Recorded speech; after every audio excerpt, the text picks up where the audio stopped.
ऐसे तो किसी के सामने सजदा करना शिर्क के गुनाह है। आप अल्लाह को छोड़कर किसी के भी सामने सजदा नहीं कर सकते, अपना सर नहीं झुका सकते। अगर आप किसी के ताज़ीम के लिए भी अपना सर झुकाते हैं तो उसमें भी रोक है कि आप अपना सर किसी के सामने ताज़ीम के खातिर भी नहीं झुका सकते। अगर आप झुकाएंगे तो ये शिर्क की गुनाह होगी और अल्लाह शिर्क का गुनाह कभी भी माफ नहीं करेगा। अल्लाह ने कुरान में साफ लफ्जों में जाहिर की है, इरशाद फरमाया है कि इन्ना शिर्क अला जुल्मुन अज़ीम, कि यकीनन शिर्क का गुनाह बहुत बड़ा गुनाह है, उससे बड़ा गुनाह और कोई भी नहीं है। तो अल्लाह तबारक व तआला अगर किसी को सजदा करने का हुक्म देते कि मेरे अलावा तुम किसको सजदा कर सकते हो, अल्लाह के नबी सल्लल्लाहु अलैहि वसल्लम ने इरशाद फरमाया कि अगर लोगों को, इंसानों को सजदा करने का हुक्म दिया जाता तो मर्दों से अगर हुक्म किया जाता तो उनसे कहा जाता कि तुम अपने माँ बाप के सामने सर झुकाना, लेकिन अल्लाह ने यह हराम करार दिया है, आप अपने माँ बाप को भी सजदा नहीं कर सकते। और अगर औरतों को हुक्म किया जाता कि तुम सजदा अल्लाह के अलावा किसको कर सकते हो, तो औरतों को यह हुक्म किया जाता कि तुम अपने शौहर को सजदा करना। तो आप इस हदीस से अंदाजा लगा सकते हैं कि हमारे वालिदैन के हुकूक कितनी ज्यादा है हम पर, हम मर्दों पर।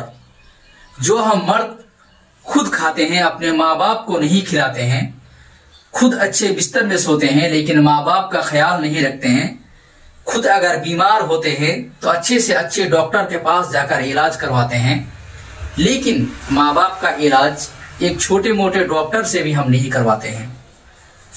तो हमारे लिए हमारे माँ बाप अल्लाह के बाद है, नबी सल्लल्लाहु अलैहि वसल्लम के बाद अगर कोई दर्जा रखता है तो वह हमारे माँ बाप है, हमारे वालिदैन हैं।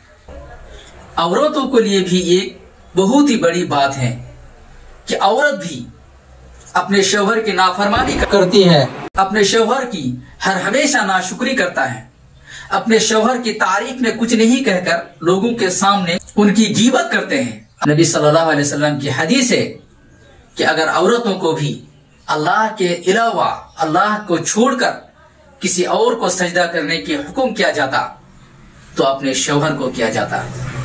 मेरे माओ बहनों, तो आप जरा सोचिए कि आपकी नजर में आपके शौहर की क्या कीमत है। क्या आप उसकी कीमत लगा सकते हैं?